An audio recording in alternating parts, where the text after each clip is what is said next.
Ini yang selalu jadi peringatan oleh DPR kepada para hakim konstitusi. Sebagian dari Anda kan dari kami yang memilihnya. Jangan dong seluruh undang-undang kami Anda batalkan. Misalnya dalam pemilihan hakim konstitusi kemarin ya Pak Inonsensius, pesan anggota DPR, ingat ya kami yang memilih Anda, tolong jangan lawan kami. Jangan-jangan DPR memang ingin membuat undang-undang bermasalah dan memastikan pelindung konstitusinya di mana tempat masyarakat menggugat undang-undang itu sudah terkontaminasi kepentingan DPR juga. Kita tidak sedang membangun institusi yang namanya superhuman police ya, yang bisa mengendalikan seluruh permasalahan di Republik ini. Ada kekhawatiran bahwa profesionalisme polisi di sini sama sekali tidak akan mampu untuk mengatasi itu kan? Tidak akan mampu. Jadi itu sebabnya konsepnya pembagian kekuasaan kan, agar kemudian kekuasaan itu tidak menumpuk di satu institusi, termasuk di dalam ruang penyelidikan. Hukum pidana ini ultimum remedium. Ini obat terakhir. Obat terakhir? Upaya terakhir. Jadi seluruh kejahatan ini, sebelum sampai ke pemidanaan, harus ada upaya lain dulu. Senjata pamungkas negara mempidanakan orang. Jadi nggak sembarang pakai nih, Pak. Kalau salah-salah pakai, hak orang hilang dah. Kepentingan siapa sebetulnya yang diperjuangkan? Siapa yang menginginkan tentu sederhana ya. Kalau terkesan sebuah lembaga diberikan kewenangan melampaui dari seharusnya, ya berarti kepentingan lembaga tersebut gitu ya. Kepolisian? Ya wajar saja tudingan masyarakat itu karena di titik tertentu polisi terlihat diperkuat secara berlebihan. Tidak sepatutnya.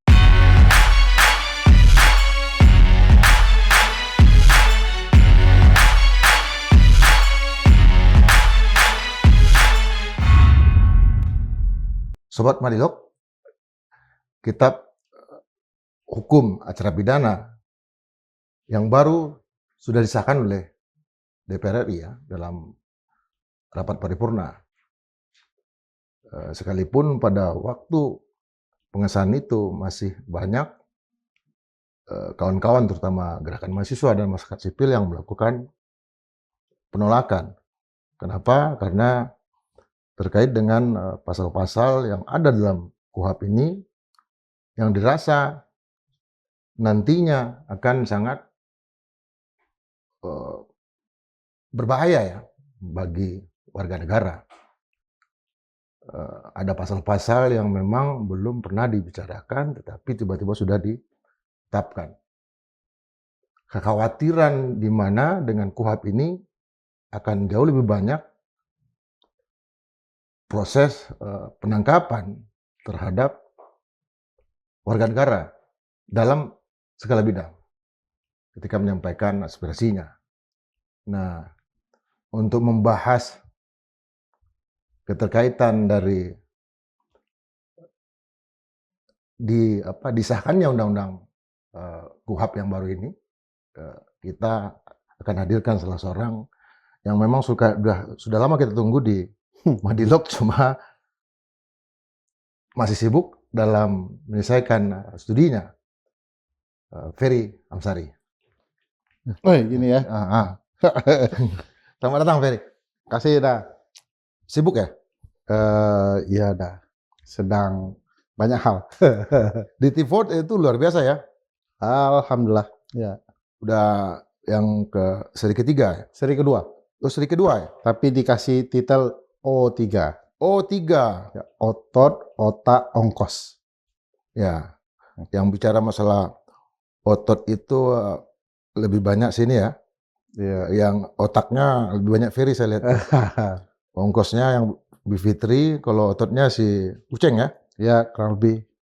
Uceng bicara tentang otot, Ferry bicara tentang otak, Bivitri tentang ongkos. Ya. Apa yang paling menonjol di seri kedua ini? Peralihan kekuasaan dalam mencapai upaya kemenangan di kekuasaan berikutnya. Dulu kita bercerita bagaimana pola kecurangan pemilu.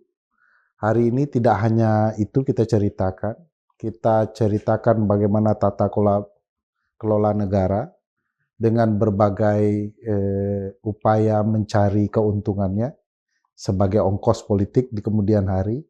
Lalu otot itu memperkuat peran polisi dan militer untuk kepentingan politik di masa depan. Jadi otot diperkuat, otaknya juga kemudian melalui peradilan yang berpihak, undang-undang yang kemudian dibuat tanpa partisipasi publik.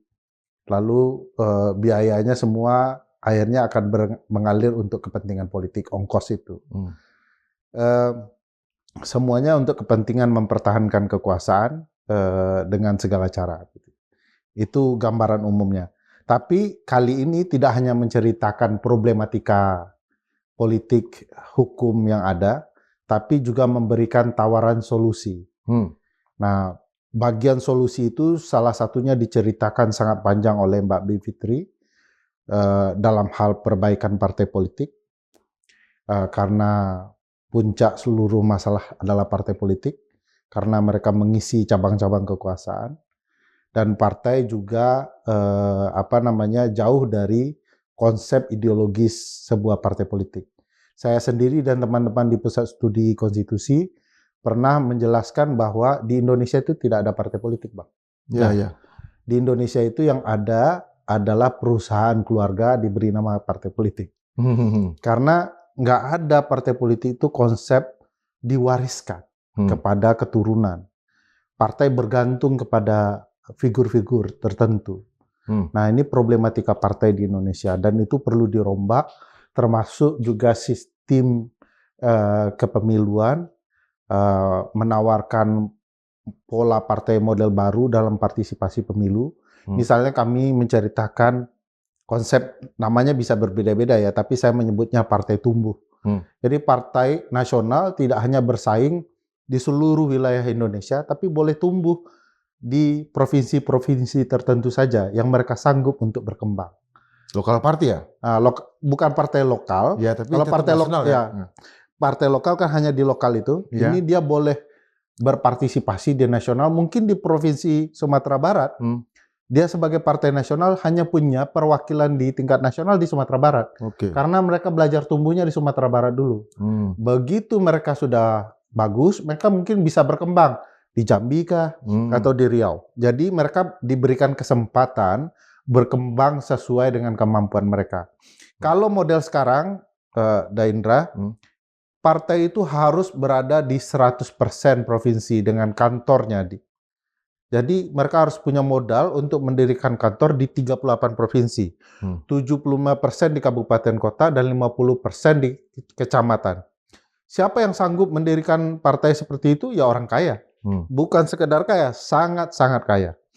Nah, artinya tidak fair karena orang yang tidak punya modal tertentu nggak bisa buat partai. Harus punya kekayaan besar dulu.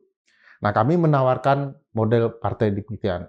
Kita menawarkan publik juga bisa recall, gitu ya. Tidak hanya ketua umum partai dan sekjen partai, publik juga bisa recall kepada anggota partai. Jadi makanya filmnya 4 jam gitu.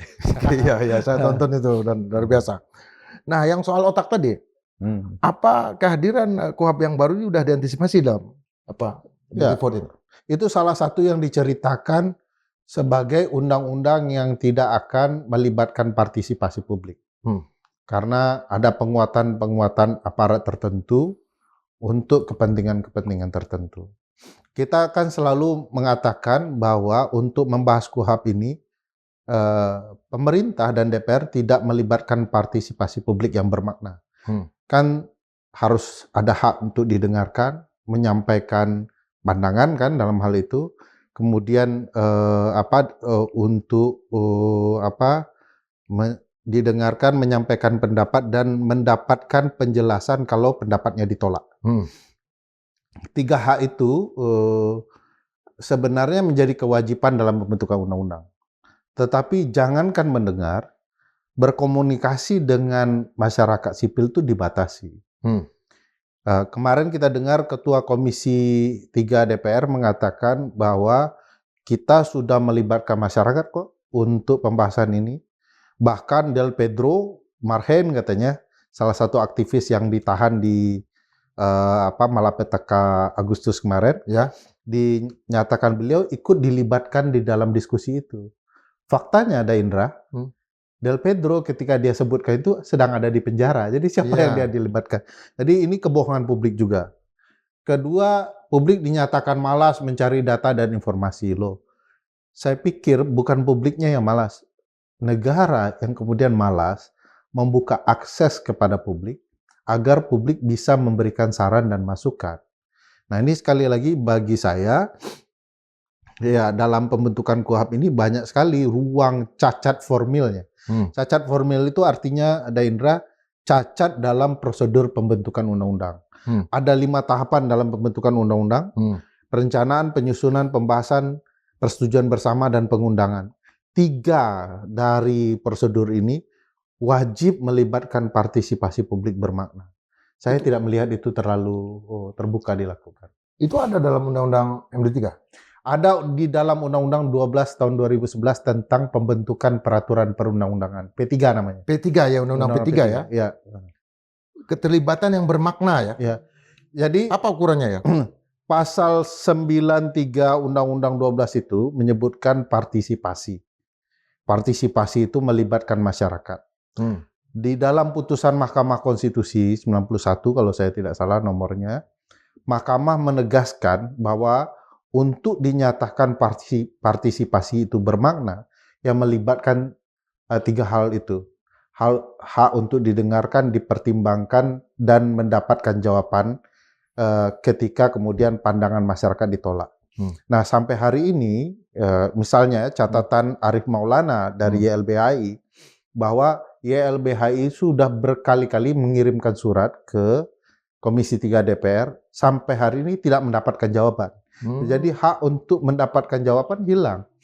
Hak kemudian untuk dipertimbangkan pandangannya juga hilang. Kan harusnya pembentuk undang-undang memberikan pertimbangan bahwa ini yang mereka tampung pendapat publik, ini yang mereka tolak. Ditolak karena apa? 1, 2, 3 alasannya. Sampai hari ini selalu pembentuk undang-undang mengatakan sudah-sudah, tetapi tidak pernah terbuka apa saja yang mereka terima, apa saja yang mereka tolak dari pendapat publik, dan kenapa mereka menolak pendapat itu. Mereka harusnya menjelaskan. Ya, artinya bahkan yang ketika terjadi penolakan ya terhadap masukan dari publik ini harus ada penjelasan juga dari DPR. Iya, sedangkan orang nembak pacarnya aja dijelaskan tuh udah. Kalau ditolak begini loh, kamu terlalu baik untukku karena begini. Orang relasi 1 lawan 1 saja harus ada penjelasannya sebagai adab kebaikan ya. Ini wakil seluruh rakyat yang kemudian diberikan aspirasi oleh publik. Harusnya mereka menjelaskan kalau menolak apa alasannya. Publik misalnya mengatakan terlalu besar muatan kekuasaan dan kewenangan kepolisian di dalam KUHP kita. Kasih argumentasi, tidak benar ini datanya. Jadi tidak sekedar menolak. Publik mengatakan ada ruang hak publik ketika berperkara, beracara, itu akan dirampas hak-haknya. Jelaskan. Kalau di Amerika misalnya negara-negara barat itu ada konsep Miranda Rules. Seseorang yang mau ditangkap itu dibilang hak-haknya. Anda berhak untuk diam, segala pernyataan Anda akan memberatkan Anda dalam pengadilan, Anda berhak didampingi oleh kuasa hukum dan segala macam. Itu Miranda Rules. KUHP kita dinyatakan ada itu. Tetapi perlu dijelaskan ke publik apakah itu dapat melindungi hak-hak publik atau tidak. Nah, saya lihat ini lebih kepada upaya terburu-buru. Kan banyak faktor kenapa ini terburu-buru. 1, karena KUHP, Kitab Undang-Undang Hukum Pidananya, sudah diresmikan. Nah, sementara acaranya, hukum acara pidana, butuh sebagai kekuatan lain pelaksanaan KUHP itu. Jadi butuh KUHP. Karena akan terlaksana KUHP-nya di bulan Februari 2026 nanti, maka KUHP-nya diburu-burukan. Padahal kita ada KUHP lama ini ya, produk 81 ini ya, yang masih bisa dipakai. Nah, kedua, ada putusan Mahkamah Konstitusi yang dalam titik tertentu menghilangkan peran kepolisian di banyak ruang. terutama di ruang sipil ya. Saya pikir ini terburu-buru sebelum juga putusan MK ini dijalankan dan tim reformasi kepolisian memberikan saran-saran perbaikannya, reformnya kepada polisi. Jadi KUHAP ini bagian upaya mencegah dulu upaya reformasi ini masuk ke wilayah-wilayah hukum acara juga. Jadi di titik tertentu saya pahami begitu ya. Kenapa ini terlihat tergesa-gesa dan terburu-buru. Tapi katakanlah ya di poin ketiga ya, ini tabiat pembentuk undang-undang kita. Apa saja yang kemudian berkaitan dengan hak publik, mereka buru-buru itu ngerjainnya. Ketika proses membentukan undang-undang ini saja, itu publik tidak dilibatkan, berarti nanti apa dampak terbesarnya dari keberadaan KUHAP ini yang katakanlah merugikan publik?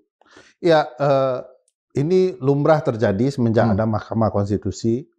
Setiap undang-undang yang tidak melibatkan partisipasi publik akan digugat atau diajukan permohonan pengujian di Mahkamah Konstitusi. Apakah satu, tata cara pembentukannya sudah sesuai dengan ketentuan konstitusi dan undang-undang P3 tadi, atau digugat atau dimohonkan pengujiannya terkait dengan materi substansinya, yaitu pasal per pasal. Pasal apa saja yang bermasalah akan diuji. Nah, ini yang selalu jadi peringatan oleh DPR kepada para hakim konstitusi. Sebagian dari Anda kan dari kami yang memilihnya. Jangan dong seluruh undang-undang kami Anda batalkan. Misalnya dalam pemilihan hakim konstitusi kemarin ya Pak Inonsensius, pesan anggota DPR, ingat ya kami yang memilih Anda, tolong jangan lawan kami. Nah ini pesan yang kemudian dipertanyakan publik. Jangan-jangan DPR memang ingin membuat undang-undang bermasalah dan memastikan pelindung konstitusinya di mana tempat masyarakat menggugat undang-undang itu sudah terkontaminasi kepentingan DPR juga. Nah ini yang kemudian jadi problematika ketika kita akan mengajukan permohonan ini. Saya yakin ini akan diajukan permohonannya ke Mahkamah Konstitusi karena ya tidak melibatkan partisipasi publik tadi. Itu kan yang disebut dengan pasal jantung ya. Artinya apa? Ketika KUHAP ini dibawa ke Mahkamah Konstitusi, ada yang mengajukan proses pembentukan undang-undangnya, ada yang mengajukan pasal per pasal. Ada kemungkinan bahwa ini nanti tidak berlaku. Jadi kenapa satu buah undang-undang biasanya dibatalkan? Ya. Ada beberapa keadaan. Satu, terbukti dalam proses pembentukannya tidak sesuai dengan prosedur pembentukan undang-undang. Jadi tata caranya tidak sesuai azas pembentukan, tidak sesuai dengan pola pembentukan, maka dia akan dibatalkan keseluruhannya. Jadi misalnya harusnya ada partisipasi publik, terbukti tidak ada, batal. Harusnya melalui tahapan perencanaan dulu, ternyata tidak ada perencanaan, batal. Tidak ada naskah akademik. Misalnya terbukti tidak ada naskah akademik. Nah itu sering sekali DPR sebenarnya tidak mampu menunjukkan naskah akademik dan risalah persidangan di MK. Harusnya MK itu batalkan tuh seluruhnya. Itu satu. Kedua, kalau pengujian material atau substansi atau batang tubuh dari undang-undang itu mengenai pasal jantungnya. Saya ambil contoh misalnya pasal jantung itu ada di Undang-Undang Komisi Kebenaran dan Rekonsiliasi. Ya, itu dibatalkan. Ya, karena pasal jantungnya yaitu keberadaan komisi itu sendiri yang kemudian dihilangkan oleh MK pasal itu. Maka dengan sendirinya seluruh undang-undang itu MK nyatakan batal karena pasal jantungnya kena. Nah, pasal jantung di KUHAP tentu akan banyak sekali ya. Dan bagi saya satu kena pasal jantungnya belum tentu menggugurkan pasal-pasal yang lain. Jadi agak berat kalau ada pasal jantung yang diuji di hukum acara itu terdampak. Karena tidak mungkin pasal jantung di hukum acara itu satu. Itu banyak sekali. Jadi di titik pasal jantung tidak mungkin ada pembatalan secara utuh menyeluruh. Tapi di soal formilnya, tata cara pembentukannya akan sangat mungkin. Contoh, penyidik tunggal. Ini kan bisa jadi pasal jantung. Ya, pasal jantung untuk proses penyelidikan. Ya. Bisa nggak itu? Ya, untuk merombak penyelidikan, saya tidak yakin MK akan membatalkan seluruh paket undang-undang, tapi Iya. MK akan mengubah seluruh pasal yang berkaitan dengan penyelidik tunggal. Jadi kan penyelidik tunggal ini mau diletakkan dominasinya di kepolisian ya. Kalau itu hanya dirubah sebagian pasal digeser, tentu tidak akan mengubah seluruh paket undang-undang ini karena ini kitab, kitab Iya, itu kitab. sangat tebal ya. Iya. Jadi pasal jantungnya tidak hanya soal penyelidik tunggal itu, banyak pasal-pasal lain ya. Iya. Tapi untuk pembahasan atau bab penyelidik tunggal mungkin akan terjadi perombakan. Kalau bisa dibuktikan itu tidak sesuai dengan konsep ketatanegaraan dalam pembagian kekuasaan di ruang penyelidikan. Ya, Prof. Jimli kan mengatakan ada sekitar 57 penyidik ya. Karena kita punya undang-undang sektoral ya. Yeah. OJK, PPNS dan lain-lain. Ya, OJK misalnya penyidik di bidang keuangan. Kemudian KPPU, ya, penyidik kehutanan, di kehutanan segala macam. Nah, apakah itu nanti akan berdampak juga, Pak? Artinya keberadaan dari penyidik-penyidik yang lain? Saya pikir selama ini kan penyidik PPNS itu sudah ada, sudah lama di masing undang-undang.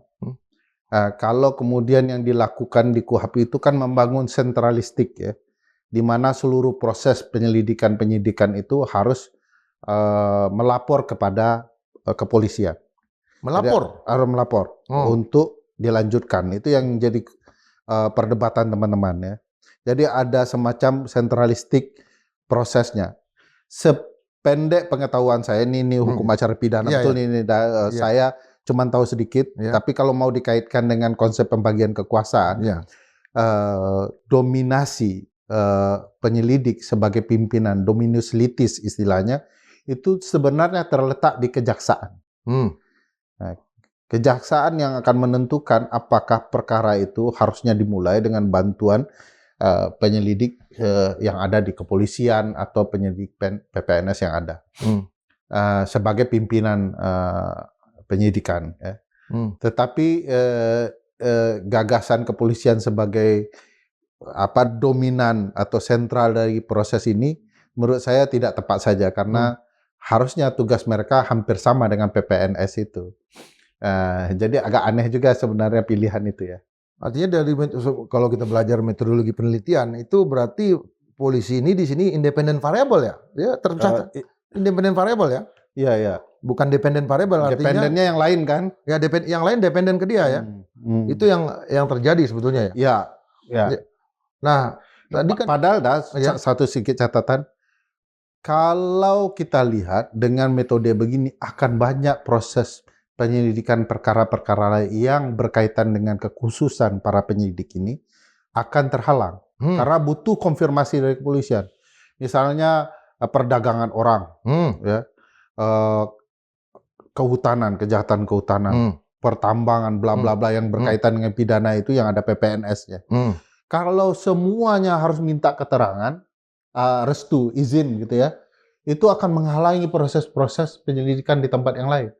Makanya wajar kalau di kasus-kasus tertentu itu terhalang-halang, terambat dengan rumitnya proses yang ada.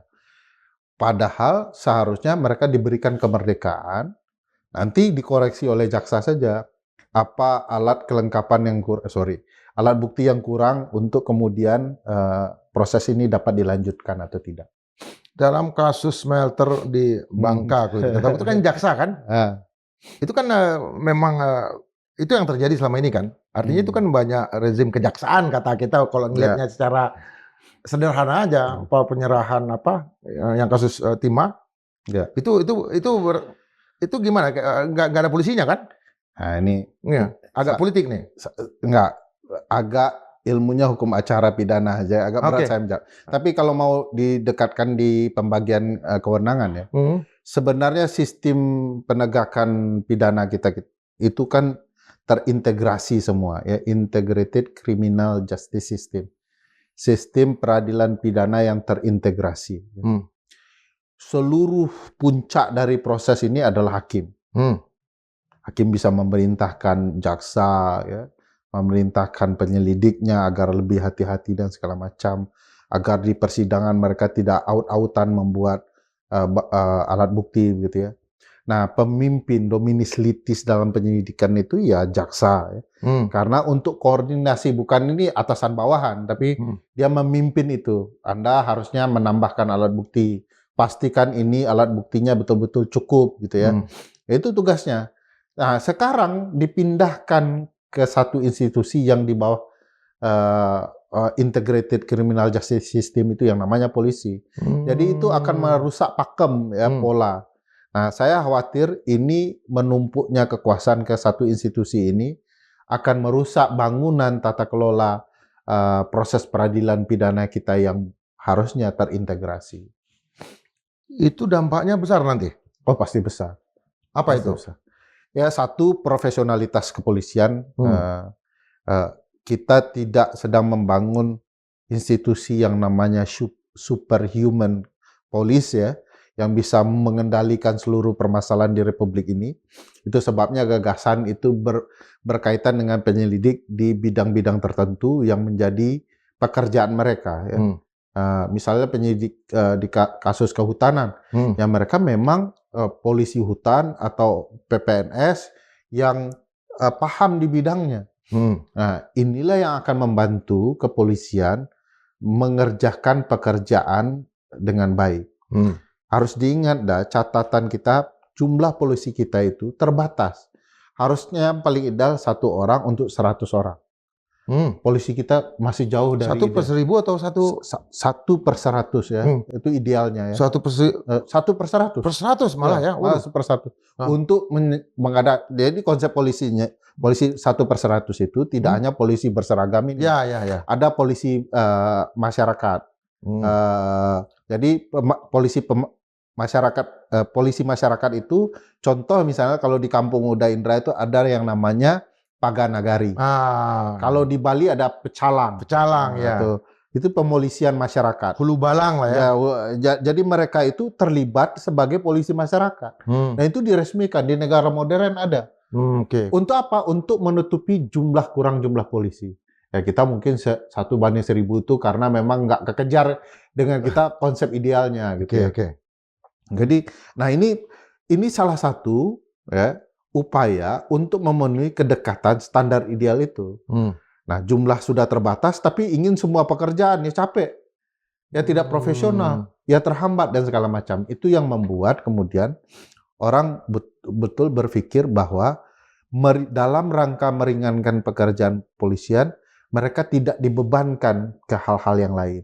Dibantulah dengan PPNS itu, baik di bidang kehutanan, di bidang apalagi kelautan, yang macam-macam tuh. Contohnya ketika Bu Susi menenggelamkan kapal itu kan lebih banyak itu apa yang PPNS-nya ya. Ya PPNS PSDKP-nya. PPNS-nya Kementerian Kelautan Perikanan kan. Pengawas kapal-kapal kan atau penyelidik pegawai negeri sipil gitu. Ya. Itu artinya itu nanti akan terkurangi juga dan polisi harus ada di laut. Iya, artinya dengan KUHP yang baru ini polisi harus ada di laut. Kita terbebani kan. Tidak selalu mereka ada di laut, jumlahnya kurang kan. Tapi perkara yang sedang ditangani mau ditindaklanjuti lapor polisi dulu. 57 klaster akan terpengaruhi ya. Iya. Akan banyak sekali klaster yang akan dikerjakan kalau begitu ya.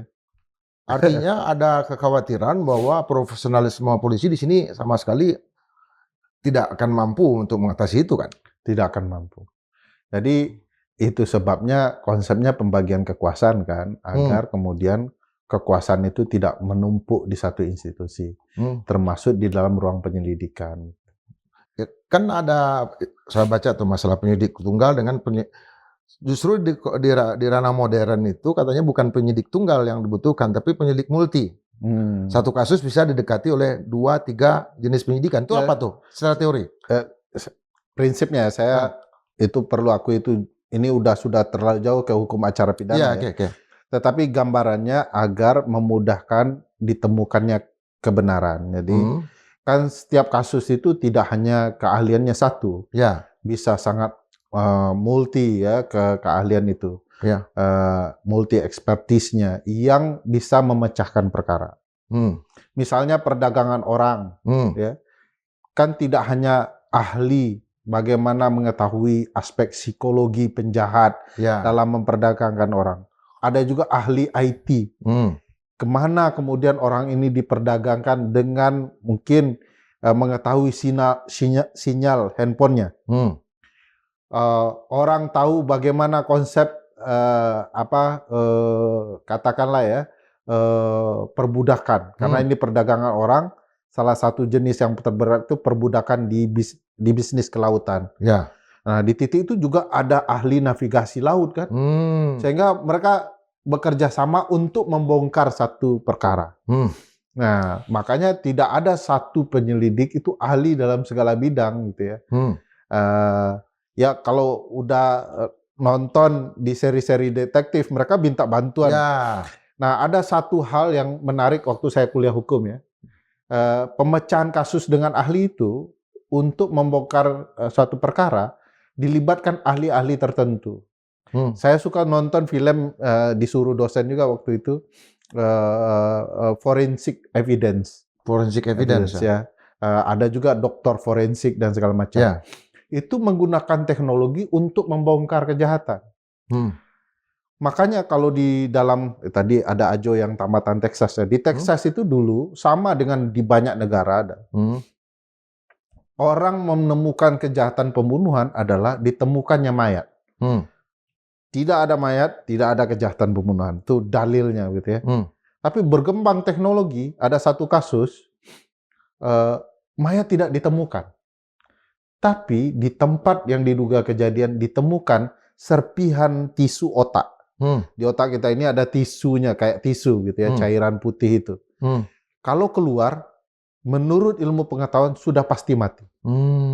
Dalam cerita kasus itu ditemukan tisu otak di dinding tempat lokasi, sedikit saja, dan DNA-nya sama dengan orang yang hilang. Gara-gara kemampuan teknologi itu, jaksa dengan sangat berani kemudian memimpin proses pembuktiannya di pengadilan dengan para penyelidik itu, mengatakan orang ini yang punya DNA ini secara ilmu pengetahuan sudah mati. Dan secara pengetahuan, pakai CCTV dia mengatakan bahwa orang ini ditemukan terakhir kali di lokasi pembunuhan dengan terdakwa. Hakim kemudian tanpa ada mayat memutuskan bahwa orang itu adalah pembunuhnya. Berubah, teknologi berubah, pembuktian berubah, kemampuan penyidik berubah. Nah, Indonesia menangkap perubahan ini tidak dalam KUHAP-nya, atau hanya ingin menjadikan lembaga-lembaga tertentu sebagai superior dibandingkan lembaga lain, atau memang ini tujuan untuk memastikan hukum pidana kita tegak. Ingat dah, hukum pidana ini ultimum remedium. Ini obat terakhir. Obat terakhir. Upaya terakhir. Jadi seluruh kejahatan ini sebelum sampai ke pemidanaan harus ada upaya lain dulu. Nah, jadi tidak serta-merta harus pemidanaan ceritanya. Ya kalau pidana pembunuhan ya oke lah, itu tidak ada lagi kan, obatnya memang terakhir sudah kan. Tapi upayanya ini sebagai senjata pamungkas negara mempidanakan orang. Jadi nggak sembarang pakai nih, Mbak. Ini senjata pamungkas. Harusnya pakai senjata perdata dulu, senjata administrasi dulu untuk membuat jerak orang. Kalau sudah tidak bisa, baru pakai senjata pamungkas yang namanya pidana. Jadi ini senjata penting negara. Kalau salah-salah pakai, hak orang hilang dah. Keberadaan penyidik-penyidik yang sudah profesional di masing-masing badan ini berarti akan terganggu juga? Oh ya pastilah. Kan itu juga yang menjadi kritik Mahkamah Konstitusi kan. Ya. Bahwa itu akan mengganggu sistem meritokrasi. Kalau jabatan sipil tertentu diisi oleh teman-teman kepolisian atau teman-teman militer, itu kan secara hierarki terhambat tuh jenjang karir orang di bawah. Jadi agak nggak sinkron dengan gagasan menciptakan 19 lapangan pekerjaan, karena lapangan pekerjaan yang sudah ada saja ditutup kan gitu ya. Nah itu bagi saya apa soal profesionalitas. Kalau pakai teori pendekatan ilmu saya, teori konstitusi ya, tugas kepolisian itu cuma satu di sektor keamanan. Artinya kalau udah perhatikan ketentuan pasal 30 itu, fungsi kepolisian keamanan, fungsi militer pertahanan, ya, dibantu oleh warga negara sebagai cadangan, komponen cadangan. Nah, artinya sipil boleh membantu, tapi polisi dan militer tidak boleh ke ruang sipil. Kita terbalik dah. Ya. Kita polisi dan militer kita ke ruang sipil, sipilnya kemudian terhambat karirnya gitu ya. Iya. Karena banyak yang terlibat dalam pengadaan pangan, pertanian, segala macam sekarang. Macam-macam. Lari ke ranah sipil ya. Ya, food estate, ya, MBG, segala macam. Apa putusan MK ini kalau kita mau baca ya, kan juga keluar hampir minggu yang sama ya dengan KUHP ini. Itu udah bisa kita memotret nanti sejumlah ketentuan di KUHP yang baru ini akan langsung batal dengan sendirinya berdasarkan putusan MK yang sudah dibacakan ini. Udah. Kalau MK konsisten dengan putusan 141, kalau terjadi pengujian KUHP, ya, MK konsisten, maka akan banyak pasal-pasal yang berkaitan dengan peran kepolisian, hak-hak tertentu, ya, perbaikan reformasi kepolisian, akan dilibas oleh Mahkamah Konstitusi. Kepolisian dan TNI juga kan? Iya. Ya itu kalau logikanya konsisten sama dengan TNI itu. Ya karena di Undang-Undang ASN kan begitu. Iya. Kan TNI dan Polri ya. Iya. Artinya akan banyak yang dipangkas ya. Akan banyak, dugaan saya ya. Kalau konsisten, kecuali pressure-nya kepada MK menguat ya. Kebetulan setelah putusan 141 itu, tiba-tiba hakim MK kemudian diminta dipecat, disuruh mundur, ada ijazah palsu, ada status ketua tidak sah dan segala macam, itu mengiringi seluruh proses pengujian kemarin. Artinya 9 Sulaiman ini akan terganggu ya Pak. Betul. Kalau 9 Sulaiman ini terganggu, 5 terganggu, 4 aja terganggu, 4 aja terganggu, 1 agak goyang, selesai ya. Selesai. 5-4 selesai ya. Selesai. Ya. Ada masalah psikopolitik itu juga di kalangan hakim MK. Di dalam teori hukum itu ada psychoanalysis of law, psikologi analisisnya. Ada yang misalnya menganalisa namanya breakfast law teori sarapan pagi.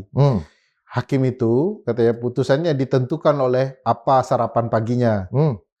Kalau hatinya tidak nyaman, ribut dengan spouse-nya ya, suami atau istrinya, lalu makanannya tidak enak, pasangannya itu cerewet, bertengkar di rumah, tiba-tiba begitu menyidangkan, ini wajah terdakwa ini mirip dengan wajah pasangan saya. Dan kelakuannya sama, ya dia bisa memutuskan potensial lebih besar. Nah, ini teori yang menggambarkan kurang lebih sarapan pagi itu adalah bagian dari psikologi hakim. Hakim bagaimanapun manusia, suasana hatinya akan mempengaruhinya dalam menjatuhkan putusan. Jadi dia contohkan soal sarapan pagi itu untuk menggambarkan psikologinya hakim. Jadi psikologinya hakim sebagai manusia pasti ada ruang-ruang yang mempengaruhinya. Udah IJP yang kemudian hadir di sidang MK dicintai, putusannya potensial dimenangkan gitu ya. Ya kebetulan. Kalau udah IJP datang tiba-tiba sedang mengkritik MK, lalu kemudian mengajukan pengujian dan sedikit nyeleneh ya, yang membuat hakim marah ya potensial dia tidak akan diterima. Itu namanya psikologi analisis. Walaupun hakim yang baik harusnya mengenyampingkan itu semua. Ini Ferry kayak bisa baca aja. Saya barusan seminggu yang lalu ya chatting dengan salah satu hakim konstitusi ya. Ya biasa lah. Ini apa kabar? Ngobrol apa? Lalu dia bilang saya juga ingin curhat ke kawan-kawan ini sebetulnya. Tapi kan saya sekarang dibatasi oleh etik. Secara etika nggak bisa segala macam. Tapi kalau sama Indra nggak apa-apa. Apa nggak ada kasus kan? Nggak ada, bukan pihak. Oh nggak ada, Prof. Nggak ada, Prof. Kalau gitu Indra datang aja. Artinya apa? eh, Bukan hanya sarapan paginya, dengan siapa dia sarapan. Kalau seandainya betul. saya sarapan dengan salah satu hakim ini, lalu tiba-tiba yang saya bicarakan, padahal saya nggak ada kasus, bukan pihak apa yang berperkara. berperkara kan, bukan saksi segala macam, nggak ada kepentingan. Tapi kalau saya cerita, oh saya baru ketemu dengan Ferry segala macam, tanpa harus ngomong dan segala macam, nanti ada putusan terkait ada yang berperkara adalah Ferry, nanti pasti dia menangkan ya. Kasusnya Ferry begitu. Potensi begitu ya. Ya, tidak selalu hakim begitu. Iya. Tetapi dalam psikologi analisis itu membaca kemungkinan itu, kecenderungan. Ya, Indra sendiri lah, misalnya sebagai orang tua ya, kalau tiba-tiba ada anaknya minta uang, padahal keputusan rapat sebagai keluarga adalah batasi jajan anak. Ya. Tapi begitu anaknya cium keningnya, peluk-peluk dia, keluar itu, Pak. Jangan kasih tahu ibu ya. Ya. Jadi ada psikologi analisis dan setiap orang menyadari itu. Anak kita saja mendekatkan dirinya ke kita untuk bisa membujuk rayu kita. Nah, hakim juga manusia dalam part itu. Makanya dalam pemahaman ilmu kehakiman, hakim itu adalah profesi kesepian. Dia menjauhkan dirinya di tengah-tengah masyarakat agar kemudian dia bisa tetap netral dan betul-betul independen dalam memutuskan perkara. Makanya kalau dia punya relasi kekeluargaan ya, 4 ke tengah, ke samping, ke atas, ke bawah, dia harus menyatakan mundur kan. Oh, saya memang tidak punya relasi dengan Indra Jaya Piliang, tetapi dia teman lama saya. Saya tidak bisa ikut memutus itu. Oke. Nah, itu psikologi yang harus dia jaga agar dia tidak ikut terlibat perasaan dalam memutuskan sesuatu. Dan itu bukan hanya dalam ilmu hukum, ilmu kedokteran kita juga tahu bahwa kalau saya punya saya adalah dokter ahli di bidang itu, tapi saya nggak boleh menangani anak saya, bapak saya, ibu saya. Kan nggak boleh. Karena ada dugaan psikologinya akan mempengaruhi dia di dalam mengerjakan tugasnya. Ya, bahkan untuk nyuntik sekalipun, memberikan obat sekalipun nggak boleh kan? Ya kan dokter kalau nyuntik orang lain bisa sangat profesional. Kalau nyuntik anak sendiri kan bisa goyang itu. Ya. Saya ingat tuh Dokter Terawan waktu nyuntik saya, berdarah. Udah ribuan orang Pak Indra saya suntik, tapi sama Pak Indra berdarah. Ngeri kata dia. Oke. Tapi kalau kita lihat tadi berarti memang ada dari mana asalnya pasal-pasal yang muncul di KUHP tadi? Kepentingan siapa sebetulnya yang diperjuangkan? Ya, itu yang sampai hari ini dipertanyakan oleh masyarakat sipil. Maunya masyarakat sipil kan seluruh lembaga negara yang diberikan kuasa itu dirancang profesional. Tidak ada lagi ego kelembagaan. Ini jaksa merasa kuat, ya, polisi merasa kuat, ya, hakim merasa menentukan segala hal. Padahal perlu pembatasan-pembatasan hukum, acara dan lain-lain. Nah, siapa yang menginginkan tentu sederhana ya. Kalau terkesan sebuah lembaga diberikan kewenangan melampaui dari seharusnya, ya berarti kepentingan lembaga tersebut gitu ya. Ya, ada tuduhan bahwa ini kepolisian. Ya, wajar saja tudingan masyarakat itu karena di titik tertentu polisi terlihat diperkuat secara berlebihan. Tidak sepatutnya. Jadi kan porsi lembaga negara itu ada porsinya masing-masing. Dia tidak boleh terlalu superior karena sifat kekuasaan itu tends to corrupt, potensial menyimpang gitu ya. Oleh karena itu dia harus dibangun perimbangan. Jadi tidak boleh dominasi berlebihan karena sudah pasti dan pasti menyimpang. Oleh karena itu dibatasi. Nah, tudingan itu berdasarkan perspektif dan argumentasi itu. Ada satu maksim dari seorang pakar politik dan hukum yang kenamaan, Lord Acton namanya. Power tends to corrupt, absolute power corrupt absolutely ya. Kekuasaan itu cenderung menyimpang. Kekuasaan absolut pasti dan pasti menyimpang. Menyimpang apa? Pasti kalau Oh, sudah iya, absolut pasti. Hmm. Nah, oleh karena itu lembaga negara tidak boleh terlalu superior. Dia perlu diawasi oleh lembaga-lembaga lain. Hmm. Nah, makanya kan tadi kan gagasannya integrated criminal justice system. Dia membangun perimbangannya sendiri di dalam sistem peradilan itu. Nah, tidak elok juga polisi terlalu dominan di mana-mana. Karena itu hanya membangun kultus lembaga superior. Padahal kebutuhan polisi apa?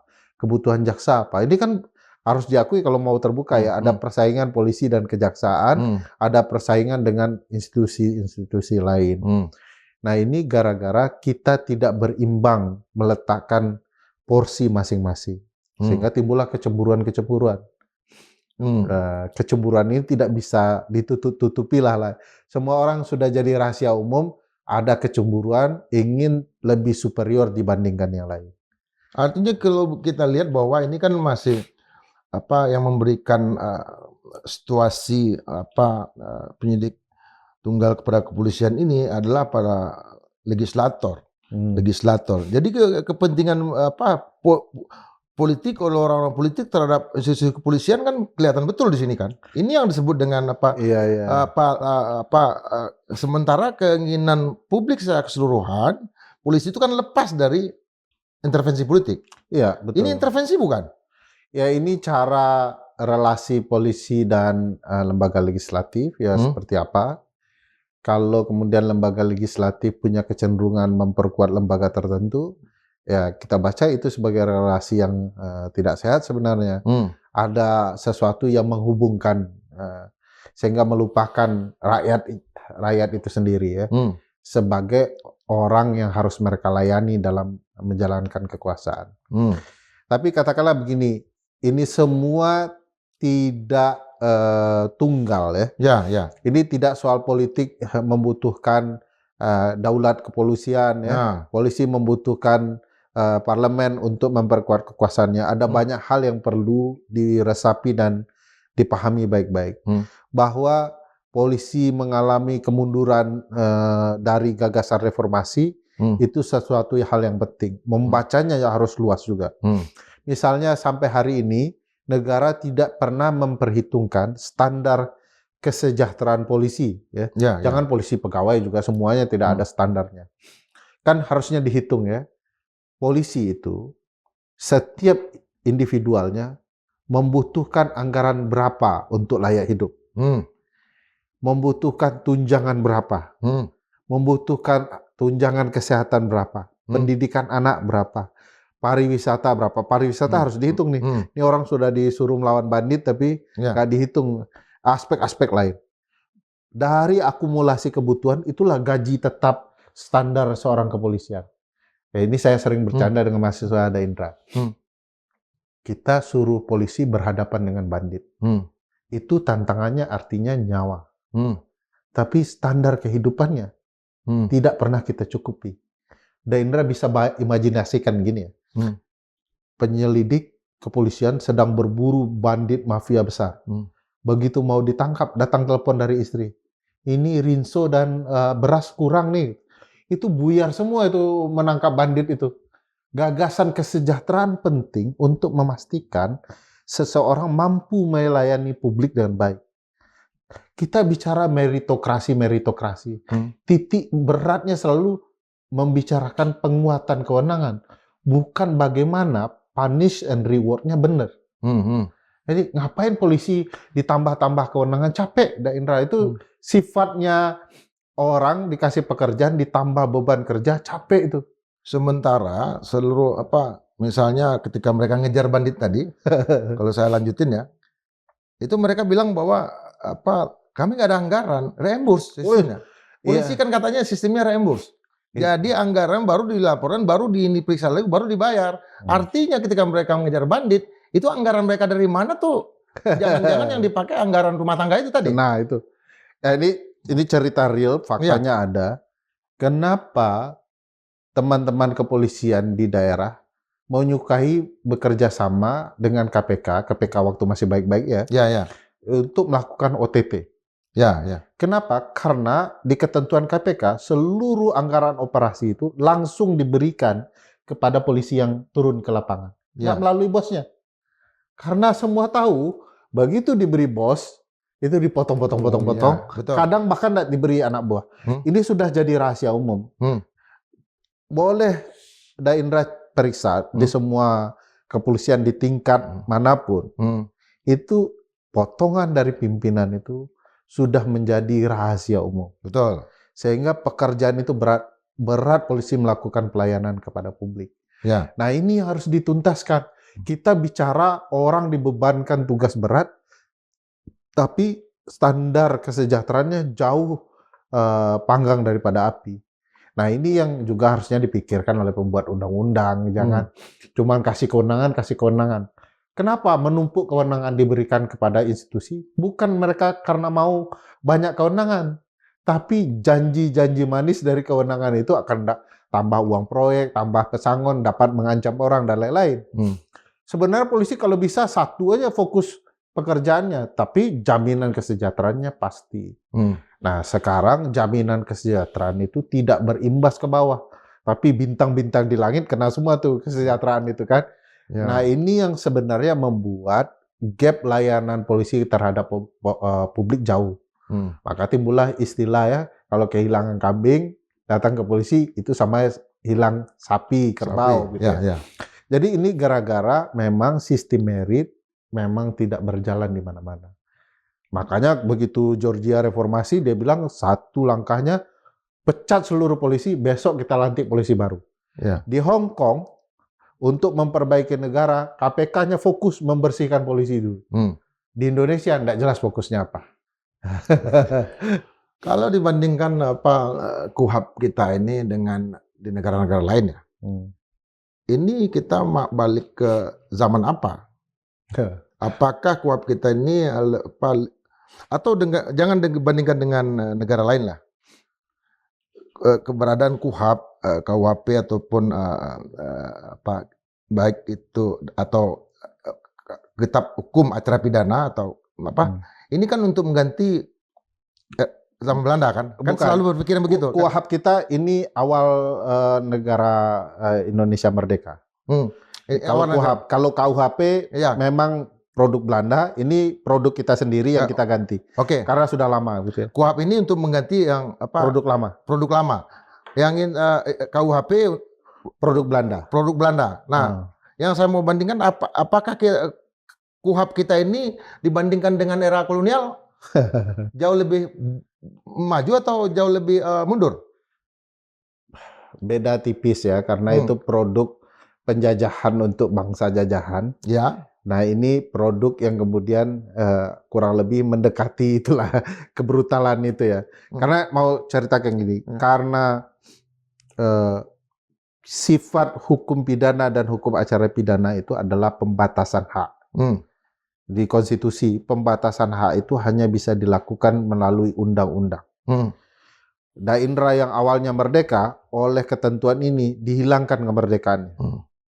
Uda Indra yang dianggap manusia merdeka, tiba-tiba diberikan status tersangka. Jadi sudah ada presumption of guilty. Ya. Selain presumption of innocent, dinobatkan presumption of guilty, makanya disebut tersangka, terdakwa gitu ya, sebelum terpidana. Belum mereka ditentukan pelaku sudah diberi titel itu. Jadi ada presumption of guilty-nya, praduga bersalahnya. Dibatasi haknya. Nah, karena pembatasan hak, kecenderungannya adalah penyimpangan kuasa terhadap pembatasan hak itu. Orang ditempeleng gitu, ngaku ya, dipijak kukunya dan segala macamnya untuk mengaku macam-macam ya. Kalau polisi kayaknya nggak, strum itu aparat lain deh. Aktivis tahu aja. Aktivis lebih tahu lah. Itu dihilangkan haknya hanya untuk mengejar pembuktian. Nah ini yang perlu diwaspadai oleh pembentuk undang-undang. Ketika kewenangan dilakukan, pembatasan hak terjadi, apakah sesuai dengan prosedur? Agar tidak terlampaui pelanggaran haknya. Pembatasan hak itu tidak terlampaui menjadi pelanggaran. Nah inilah kerja pembuat undang-undang, Daindra. Jangan memang hak dia ditahan. Hmm. Haknya dihapusi sehingga dia bisa ditahan. Tetapi tidak boleh disiksa. Karena ada ketentuan di konstitusi. Hak orang untuk tidak disiksa itu hak yang tidak dapat dibatasi dalam keadaan apapun. Termasuk oleh pembuat undang-undang, termasuk pelaksana undang-undang. Hak yang melekat ya. Hak melekat tidak boleh dibatasi dalam apapun. Hak lain misalnya itu bisa dibatasi. Tapi untuk tidak disiksa, untuk tidak dibunuh, diperlakukan tidak adil, itu tidak bisa. Itu hak yang kemudian tidak bisa dikurangi. Jadi Dalam keadaan apapun ya. dalam keadaan Mau apapun. dia tersangka, terpidana, Enggak bisa. mau dia di penjara. Tidak bisa. Tidak Ya. bisa. Tidak bisa ya itu. Tapi praktiknya, Ya. praktiknya yang membuat terjadinya pengabaian-pengabaian itu. Masih banyak yang tidak profesional. Tiba-tiba kalau udah Indra lihat di kantor kepolisian ya, tiba-tiba orang di BAP pakai mesin tik yang bunyi-bunyi itu. Ya. Atau kalau tidak mesin tik, komputernya sengaja yang dibunyi-bunyikan. Ya. Hanya membangun pressure saja. Orang diancam, kadang-kadang sudah dipanggil orang mau BAP, dibiarin dulu berjam-jam ya, sehingga timbul stres jiwanya. Padahal itu harus segera dilayani dia. Nah, kalau terjadi pelanggaran itu, sanksinya kepada penyidik, bahkan orang bisa dihilangkan tuntutan kepadanya kalau kemudian prosedurnya bermasalah.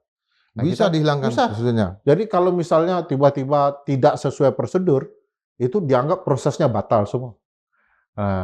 Nah, sayangnya penguatan terhadap hak warga supaya polisi kita, penyelidik kita, penyidik kita profesional itu tidak terjadi di KUHAP. Oke, kalau kita lihat tadi kan pertanyaan tadi kan berarti KUHAP ini dibandingkan dengan yang diagentikan tuh mundur. Jauh lebih mundur daripada yang kita pakai pertama kali. Karena gini, alat ukur mundur itu adalah gini dah. Dulu di zaman lampau kita baru membuat hukum acara ini agar berbeda dengan Belanda. Semangatnya pertama kali tahun berapa tuh? 81 kalau saya tidak salah. 81 ya? Yang digantikan 81 ya? 81 41 saya lupa ya. Oke, apa 41 ya, oke. Ini bukan studi saya sebenarnya. Nanti studi saya itu sejarah hukum. Nah, itu ya dibuat di awal-awal kemerdekaan sehingga sudah lama usang ya, terburu-buru juga ya. Nah, sekarang ini modern begitu ya, kesadaran berhak azazi meningkat ya harusnya ya. Ada konstitusi yang menjadi payung sehingga orang tidak menyimpang. Ada praktik-praktik yang bisa menjadi pembelajaran agar tidak terjadi lagi penyimpangan-penyimpangan.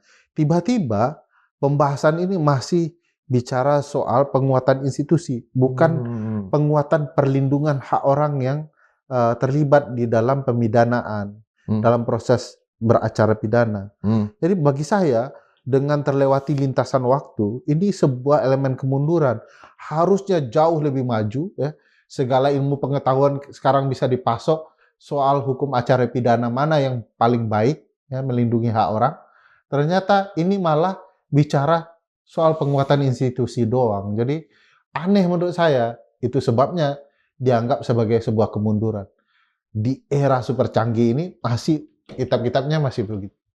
Padahal kalau kita baca tiap hari ya, saya kan ikutin kalau di X ya, Twitter ya, kita kan bisa ngikutin tiap hari itu data-data statistik ya, indeks negara demokrasi, indeks hukum segala macam, apa indeks kebebasan, apa performa polisi, segala hal kan ada diukur itu oleh berbagai macam lembaga atau lembaga riset dunia ya, dan berarti kelihatan benar bahwa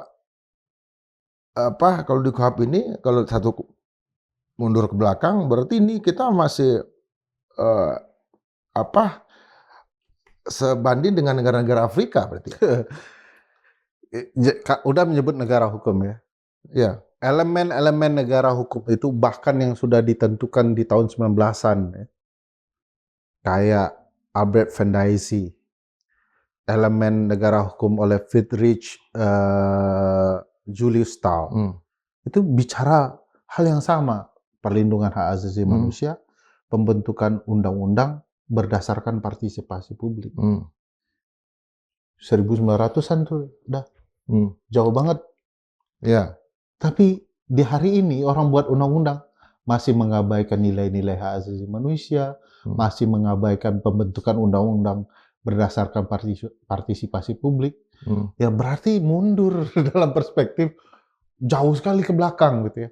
Harusnya pandangan elemen-elemen negara hukum ini sudah terimplementasikan di dalam Kitab Hukum Acara Pidana Indonesia.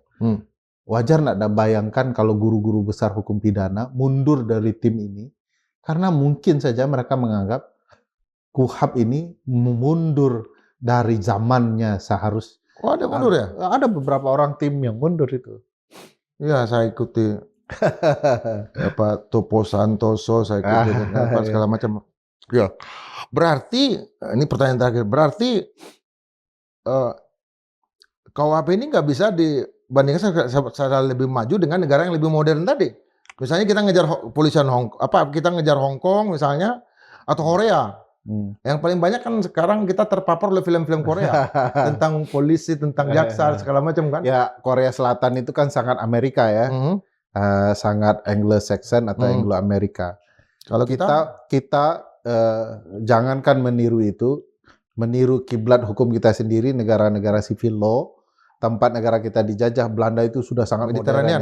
Kalau mau niru Belanda lebih maju, ya tiru saja misalnya hukum acaranya. Itu menurut saya lebih mengedepankan hak asasi manusia.